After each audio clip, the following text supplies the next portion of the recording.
for this podcast episode, I'm doing part 2 on removing people that don't belong in your life. If you haven't seen part 1, definitely look down in the description and I'll link it below. You don't have to watch it in any particular order, so you can watch it after this video. I have a whole playlist with every podcast. If you'd like to check it out, that is also linked down in the description. But today's focused on removing people that don't belong in your life is grief. Grief for people that aren't dead. Grief for people that are just dead to you, that no longer have the significant role that they always have played in your life. That in itself isn't talked about enough. So we're gonna talk about it today, what to do about grief for people who aren't necessarily dead, but they're just no longer a part of your life, and how to heal, how to move forward in the midst of grieving, and also acknowledging that it's okay to grieve even if someone's not dead. Like, I felt so stupid and I beat myself up a lot because I wasn't understanding why it was so hard for me to move on. I wasn't understanding why I just couldn't let go. I wasn't understanding why I was just like randomly crying like over like the smallest things that would remind me of certain people. It was like I felt helpless, and then I really sat down and asked myself, like, Malasia, for everyone that had a huge role in your life, that no longer has a huge role in your life, if they died, you'd have permission to grieve. You'd have permission to be so sad. It would be okay for you to not be able to focus completely and not have it all together and to just feel like an emotional mess. Why does it have to be any different when someone is removed from your life? Because if you really think about it, sometimes it can hurt more to have someone that you love get killed off as a character in your movie versus actually die, because like they're living without you, and it's like a mutual agreement to not be in each other's life, or it's something that is out of your control, a factor to why they can't be in your life, which leaves you reminiscing and wishing and hoping and giving you false hope sometimes even that things could be different, or maybe if you did things differently, things would be different. And it's just like a cluster of emotions that are valid, even if they're not dead. The other day, I was eating Chinese food and I found myself becoming really upset. And it was just like something small reminded me of someone that used to play a huge role in my life that no longer is in my life. And I was just really angry, and I was like eating a lot more like aggressively, and I was just like, I was watching a show that I really enjoyed, but I was just so angry, and I had to sit down, pause my show, and really think, like, why am I so upset? And then once I addressed it was like something a little reminded me of this person, I started bawling, crying. I remember getting so frustrated at the fact that I'm still crying over this relationship that's over, that I'm still crying and I'm still upset, that I'm letting the littlest things bother me. I felt like a little bitch, but it's just like, if you were to be grieving a death, that would be okay. Like, so why would you expect any different from someone who's like killed off of your life? Like, someone that no longer will be in your life ever again is just as sad as death, because that's kind of the same thing except they're dead. Like, I'm not saying it's the same thing, but you know what I mean. It's kind of like the same impact on a person. Sometimes it could be worse. So I really sat down and I was just like, okay, let's really look at it. For me personally, it's multiple people that I'm grieving at once, and it gets on my nerves. I'll be like at my desk trying to do work, and then out of nowhere, I'll start crying. I'll be like sitting down in my room watching TV, and I'll think about a memory of like a friend that came over, sat on that same couch, and watched TV with me and start crying. I'll be like, just the littlest things will make me upset. So I'm just like, okay, let's look at this whole situation as if it were death. I'm gonna speak in metaphors to not give all the details of my situation. So I broke my foot last year, and when I broke my foot, a parent wanted to take care of me, but they were just metaphorically very, very sick, and I didn't want to get sick as well, so I had to go home and take care of myself. And in the midst of that, my let's call her best friend number one, top tier best friend number one, disappeared into the night. Ironically, once my foot broke, and we talked on the phone like every day, but once my foot broke, she kind of distanced herself due to her own personal reasonings. And I, just made lemonade out of lemons. And I hung out with my other close friend, let's call her close friend number two. And I even made a new friend, let's call her close friend number three. And once my foot healed, I broke my foot again. And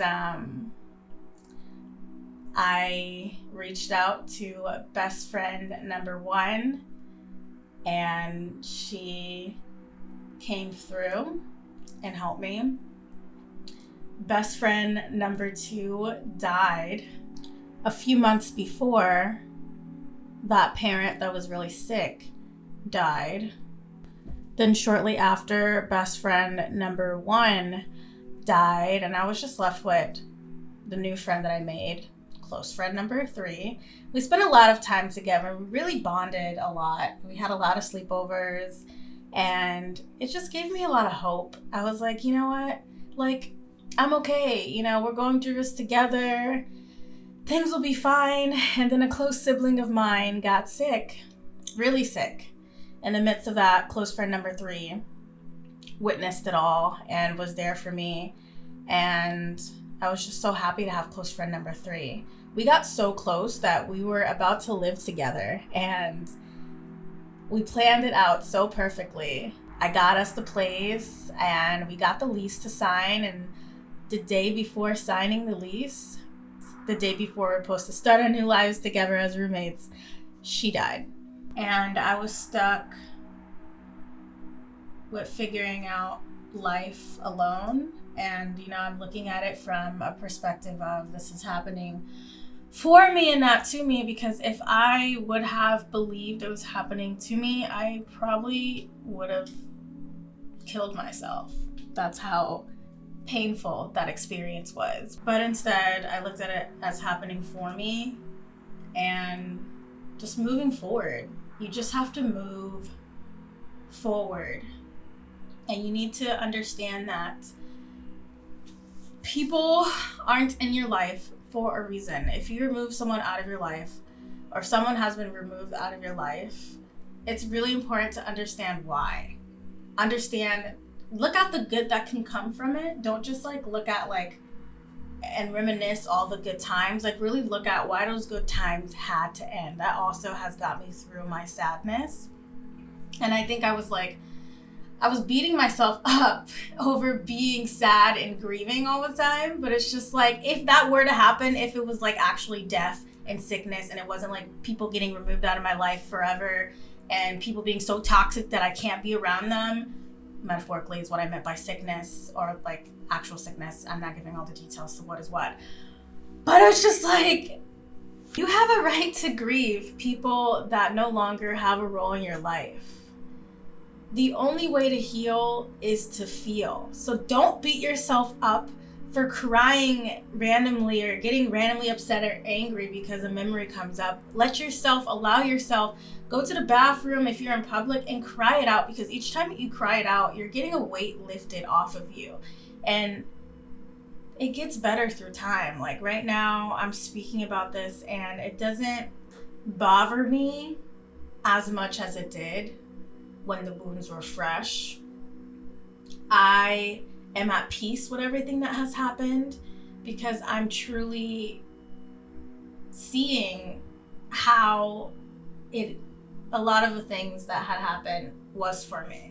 A lot of people that were removed out of my life, if they were still in my life, I don't think I'd be here where I am today. I am losing a lot of weight. I am on my YouTube grind. I got another source of income. I'm happier now. And it took me a minute to get here. I didn't think it was possible, but it is. Whatever person you're missing, whomever you want in your life, you need to remember why they're not in your life anymore. And you have permission to love someone and not have them being in your life. Sometimes you have to love people from a distance, out of love for yourself, because life is too short and life is too precious to have the wrong type of people influencing and affecting your experience. If there's someone who's a shitty person, I don't care what bond you have with them. It's like, are you gonna keep hanging around them or not? Like, value yourself. Love yourself more than anything. Because if you don't, then who will? And that's another topic I want to touch on, is like, most people who have been removed out of my life, I still have love for, even if they screwed me over, because I can put myself in their shoes and I can really look at the roots of the problem and understand, where that person was coming from. I can understand why that person hurt me. And that makes it even harder for me to move forward and not want to open myself back up to them. Because I can see not everything is as black and white as a lot of people like to make it to be. In most cases, people who hurt you are hurting themselves, are hurt themselves.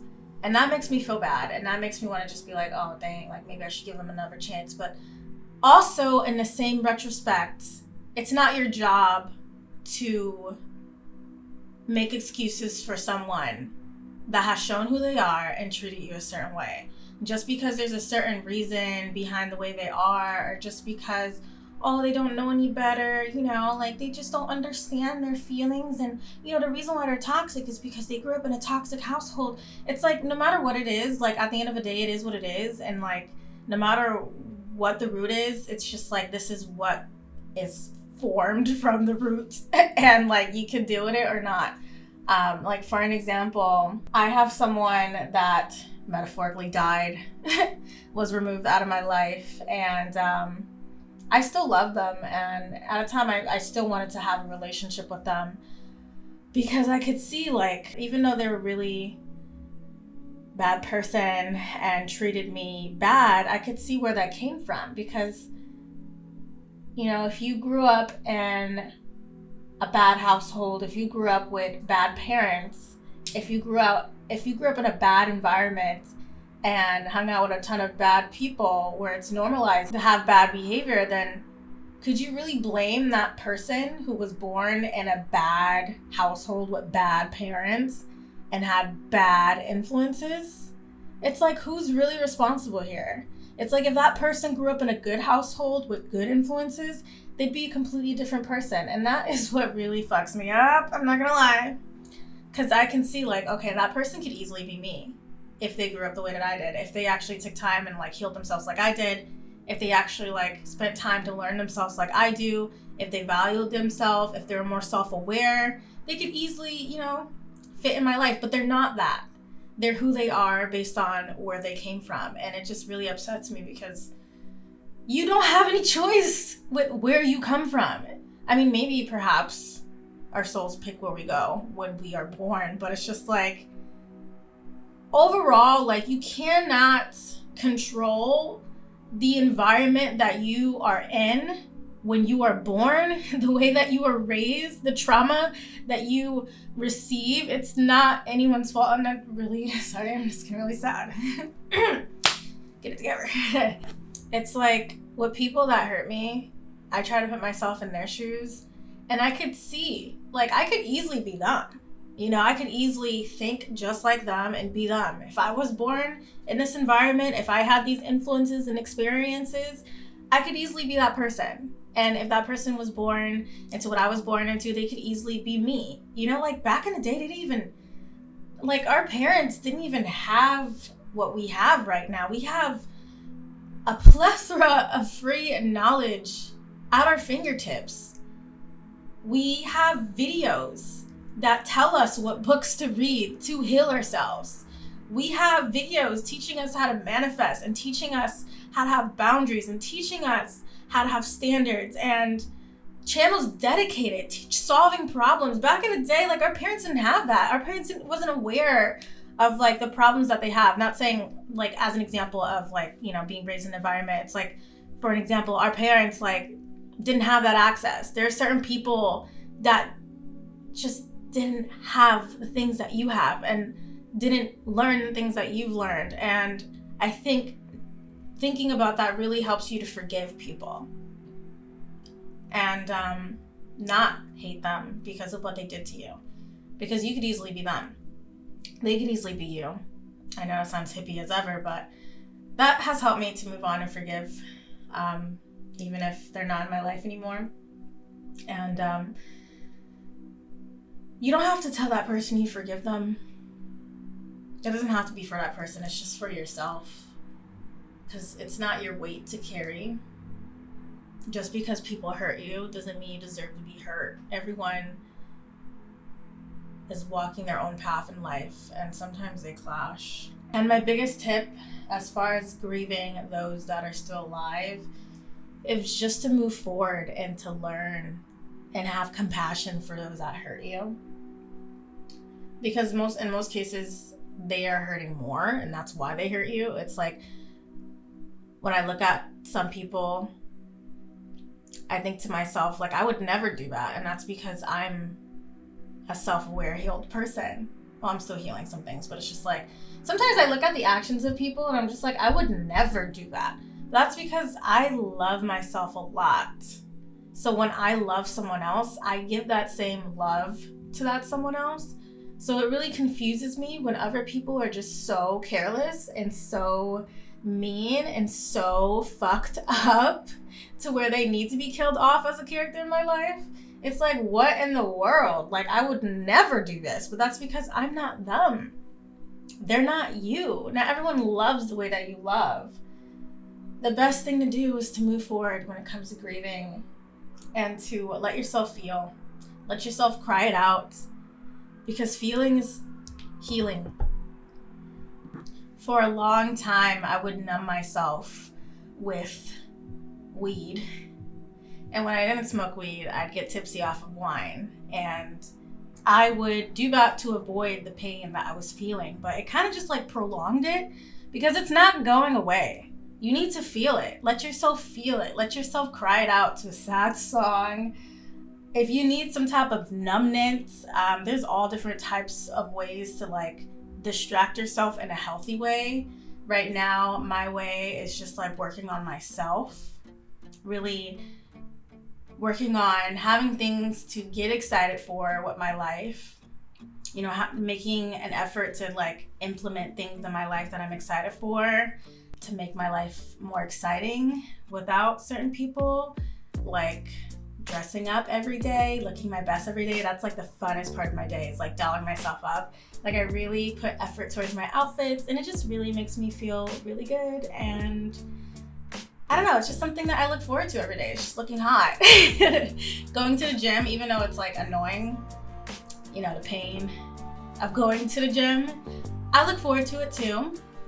Reading and making content for you guys to help you create the life that you want, that makes me really excited about life.